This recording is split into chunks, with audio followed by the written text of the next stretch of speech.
भारतीय प्रौद्योगिकी संस्थान जोधपुर के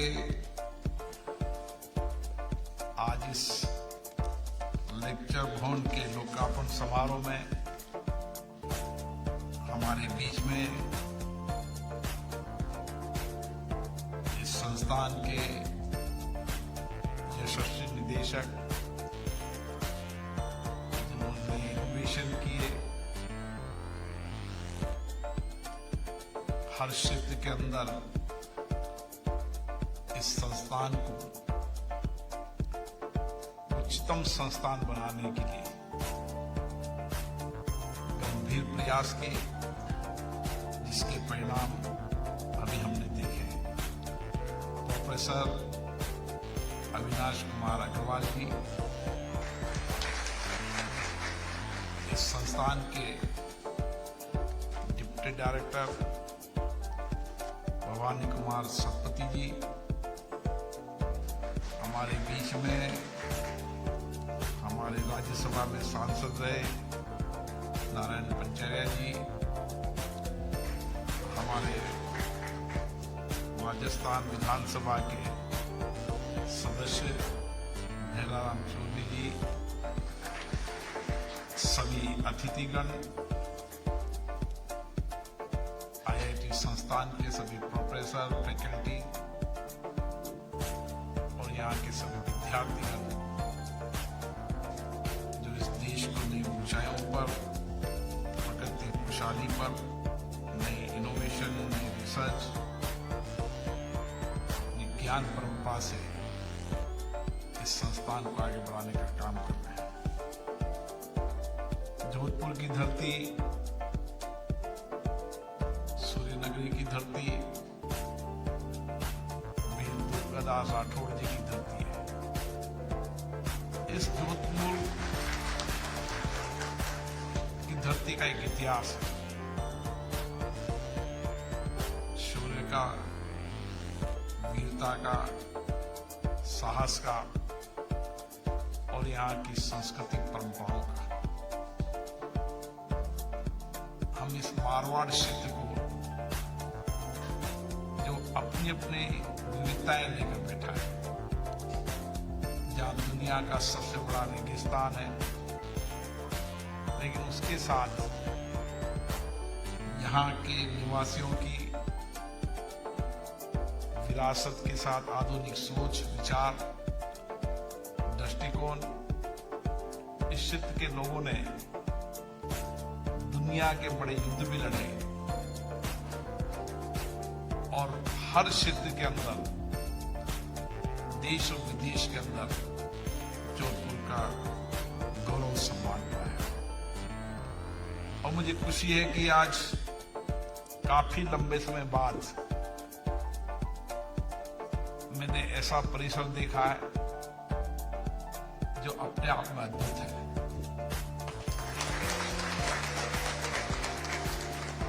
इस परिसर के अंदर का हर अध्याय,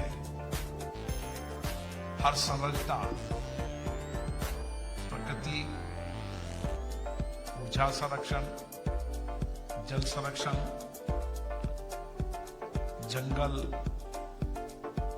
और यहाँ के निर्माण कार्य में अपने आप में विरासत की झलक भी है और आधुनिकता की झलक भी है। निश्चित रूप से जो कोई भी इस कैंपस में आता होगा, इस कैंपस के हर दृष्टिकोण को, हर डिजाइन को और उसके साथ विरासत के साथ जो हम कहते हैं कि जीरो एमिशन, उसकी एक झलक यहां पर दिखती है। लेकिन इसके साथ साथ यहां के पढ़ने वाले विद्यार्थियों ने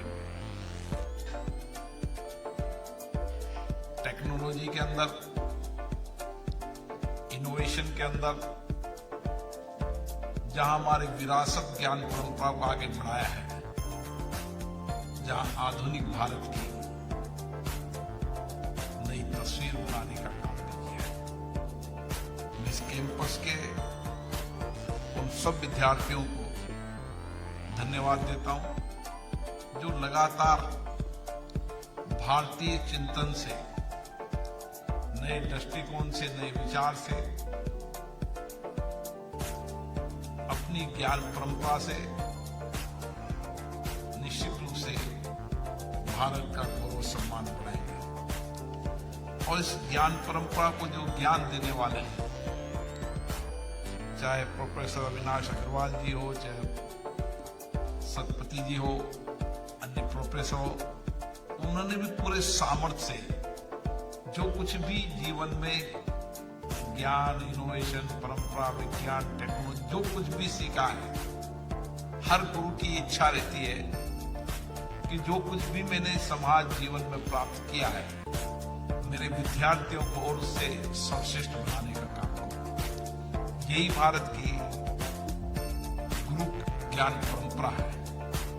और मुझे तो खुशी है कि इस IIT संस्थान के अंदर आने वाले बच्चों का भविष्य कैसा होगा, इसके लिए BSc B.Ed के माध्यम से हम प्रारंभिक विद्यार्थियों को भी जहां अच्छी शिक्षा, संस्कारी शिक्षा और विज्ञान और टेक्नोलॉजी के अंदर उस बालक को, विद्यार्थियों को भी नई परंपरा देने का काम कर रहे हैं। मुझे आशा है कि IIT जोधपुर का एक कैंपस तकनीकी और नवाचार शिक्षा अनुसंधान के अंदर एक देश के अंदर महत्वपूर्ण भूमिका निभाएगा। शोध और गुणवत्ता को आपने देखा होगा किस तरीके से इस विश्वविद्यालय के अंदर वर्तमान चुनौतियों को और भावी चुनौतियों को, देश की चुनौतियों को और दुनिया की चुनौतियों को कैसे हमारे IIT संस्थान इन चुनौतियों का समाधान करे, इसके लिए एक विचार और दृष्टिकोण दिया है।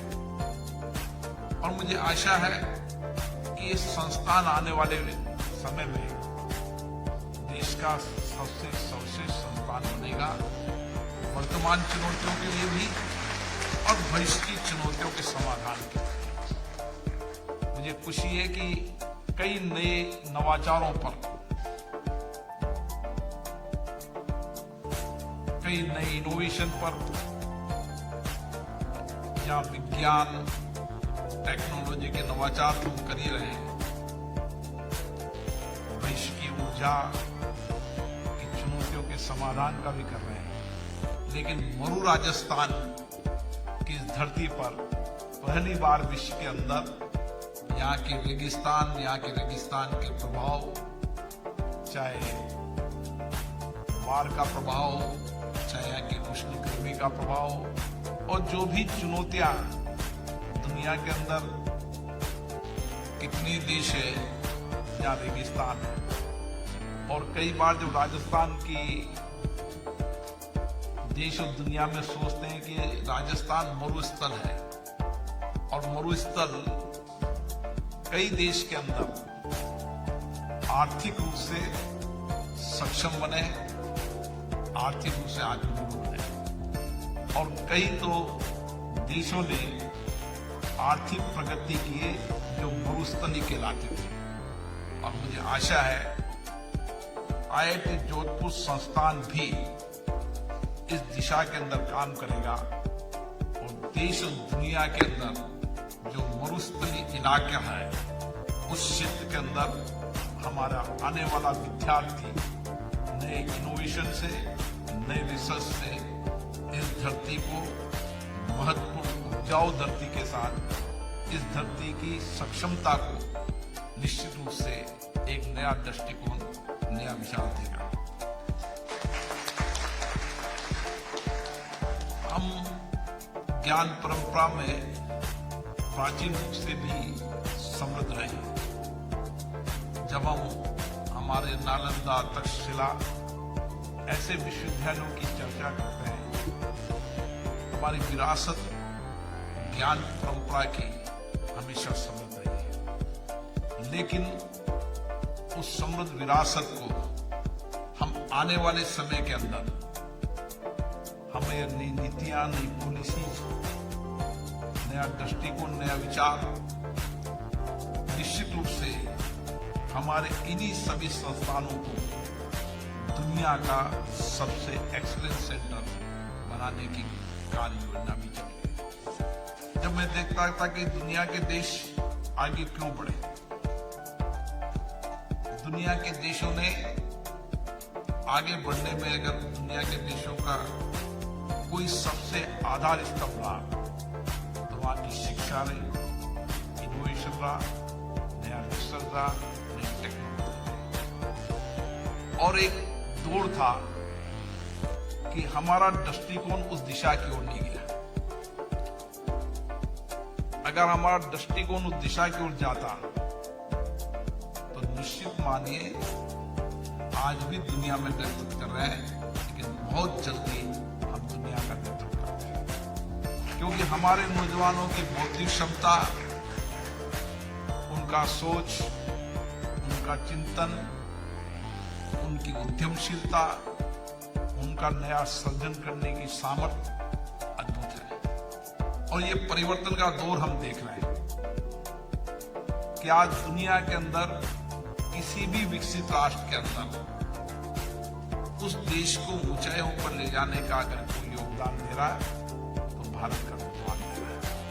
दुनिया के जितने भी विकसित देश हैं, उन सारे विकसित देशों के अंदर प्रोफेशनल टेक्नोलॉजी के अंदर, विज्ञान के अंदर, वहां की सीओ के अंदर, जहां भी आप संस्थान में देखेंगे वहां भारत का नौजवान ही नेतृत्व कर रहा है। तो निश्चित रूप से हमारे नौजवानों की बौद्धिक क्षमता अद्भुत है। बौद्धिक क्षमता के साथ हमारा सामर्थ्य, हमारी ताकत, हमारी आध्यात्मिक ऊर्जा भी है, हमारा आध्यात्मिक चिंतन भी है। हम केवल शिक्षा के दृष्टिकोण से नहीं, हमारा चिंतन, हमारा विचार, हमारी सोच वह आध्यात्मिक भी है। इसलिए हमारे नौजवानों में आत्मविश्वास भी है, नए सपने देखने का सामर्थ्य भी है और उन नए सपने को सार्थक करने की ताकत भी है। और इसीलिए हमारे जितने भी बड़े लोग हुए, छोटे गांव से चुनौतियों, कठिनाइयों में पड़े, उनके जीवन में चुनौतियां थी, लेकिन उनकी इसी सोच और इसी आत्मविश्वास के कारण उन्होंने दुनिया के अंदर नाम किया। चाहे आजादी का आंदोलन की लड़ाई हो, चाहे आजादी के बाद भारत के विज्ञान टेक्नोलॉजी के क्षेत्र में हो, कई ऐसे क्षेत्र हैं जिस क्षेत्र के अंदर भारत के नौजवानों ने हमारे सामर्थ्य को बढ़ाया, हमारी शक्ति को बढ़ाया। और मुझे खुशी है कि IIT जोधपुर भी इसी दृष्टिकोण से विचार कर रहा है।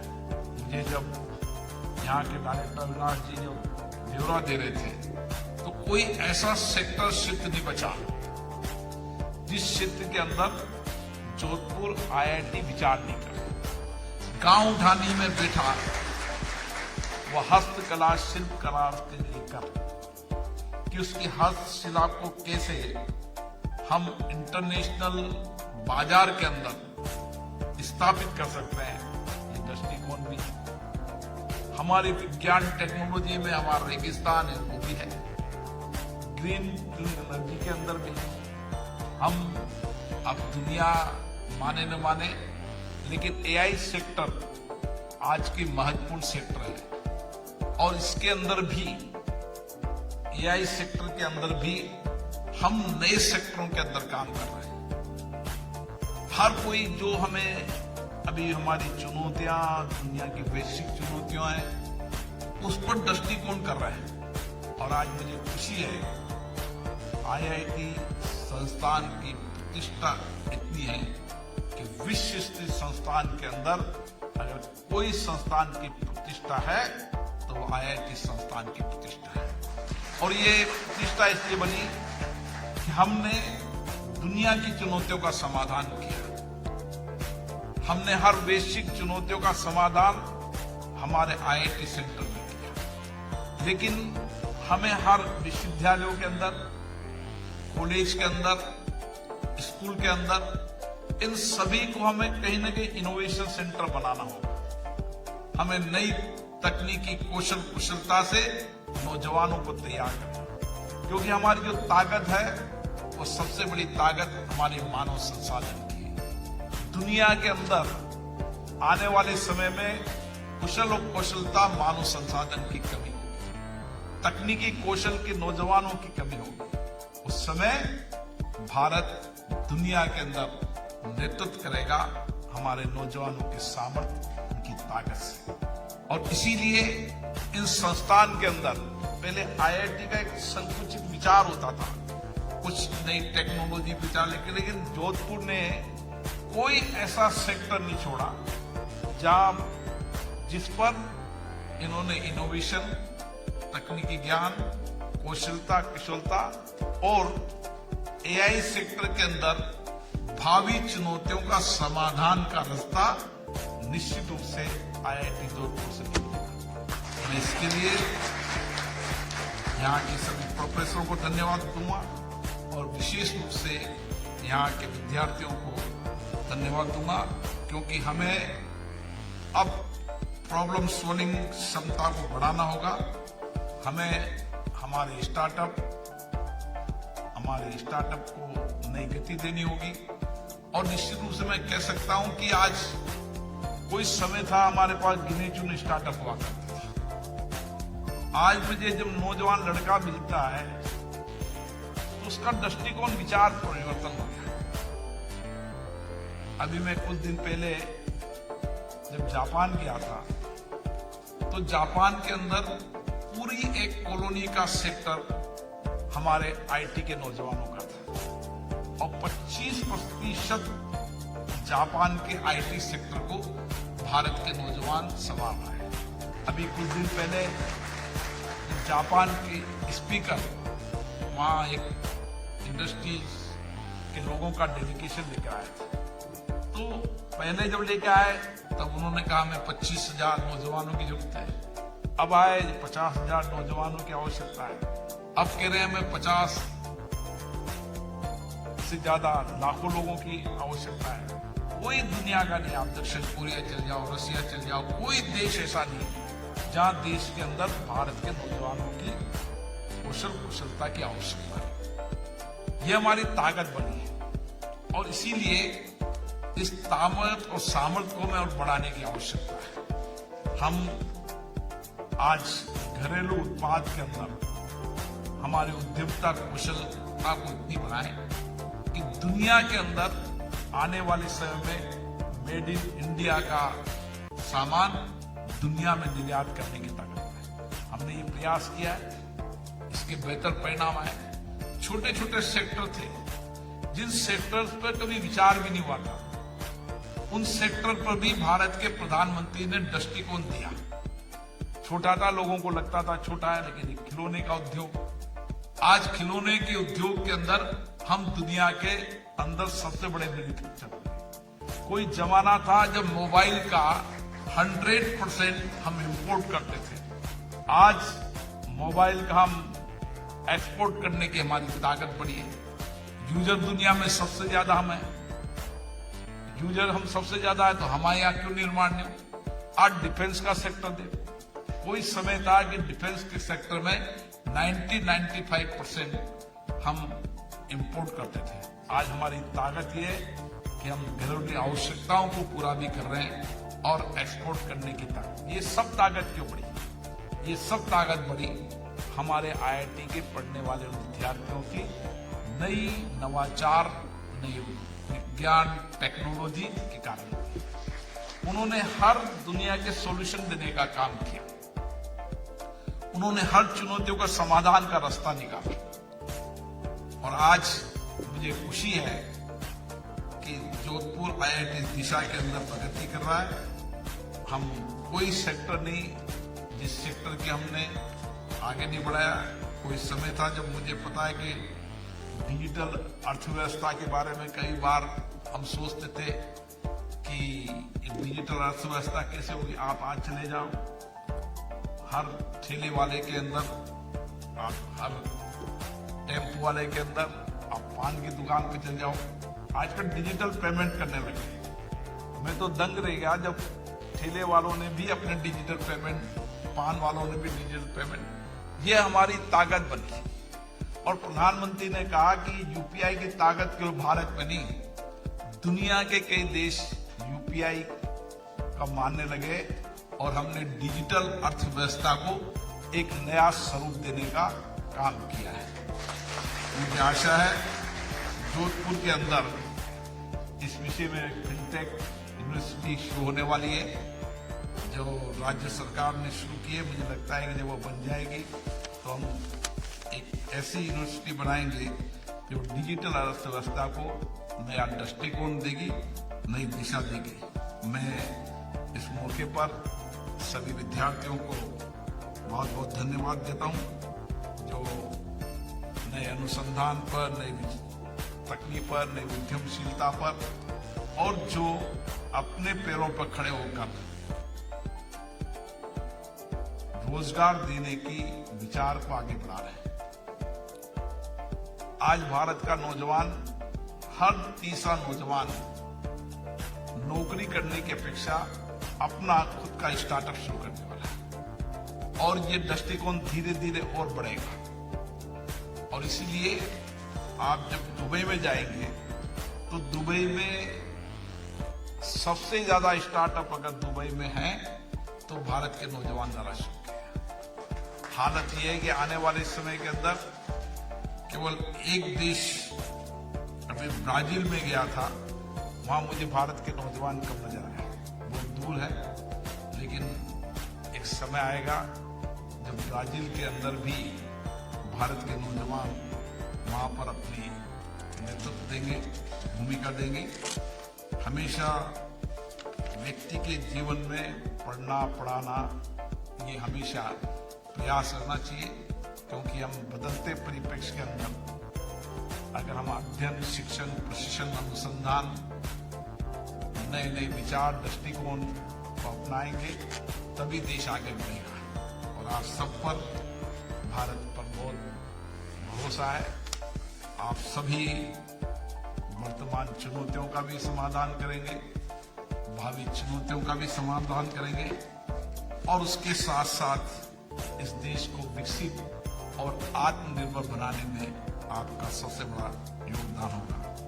इसलिए मैं आप सब विद्यार्थियों से ये आग्रह करता हूं कि विकास और प्रगति में और देश के सामाजिक परिवर्तन में आपकी योगदान और भूमिका महत्वपूर्ण है।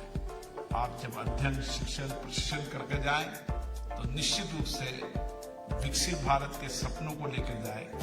और मुझे मेरे अध्ययन, शिक्षण, प्रशिक्षण से जो भी ज्ञान प्राप्त किया है उसने भारत के विकास में, भारत के सामाजिक परिवर्तन में, भारत के आर्थिक परिवर्तन में, भारत के विज्ञान और टेक्नोलॉजी में परिवर्तन कर दुनिया और की चुनौतियों का समाधान करेंगे, ताकि भारत नेतृत्व करे। और भारत नेतृत्व करने में अगर क्षमता रखता है तो हमारे नौजवान विद्यार्थियों के कारण ही रखता है। मुझे आशा है कि अविनाश जी ने जिस कैंपस की संरचना की है, आने वाले समय में जयपुर, जोधपुर, उन्होंने नए कैंपस के पर विचार किया है। और मुझे लगता है कि वह जिस आत्मविश्वास से काम कर रहे हैं, जो उनका जुनून है काम करने का, निश्चित रूप से जुनून पूरा होगा। और जयपुर में भी कैंपस होगा, जैसलमेर में भी कैंपस होगा। और आपने पूरा उनका ब्यौरा पढ़ा है कि जोधपुर, जयपुर, जैसलमेर सब सेंटरों में अब केवल राजस्थान और भारत की दुनिया की चुनौतियों का समाधान निकालने का प्रयास IIT जोधपुर कैंपस करे, क्योंकि भारत में राजस्थान हमेशा शिक्षा, गौरव, परंपराओं का केंद्र रहा है। हम जहाँ विरासत को भी लेकर चल रहे हैं, वहाँ आधुनिकता के नए दिशा का दृष्टिकोण भी लेकर चल रहे हैं। आप सबको बहुत बहुत धन्यवाद। और विशेष रूप से इस संस्थान के लिए सामूहिकता से टीम ने जो काम किया है, वो सारी टीम को बहुत बहुत शुभकामनाएं देता हूँ, बधाई देता हूँ। नए आत्मविश्वास के साथ, नए विचार के साथ आप सबको बहुत बहुत धन्यवाद।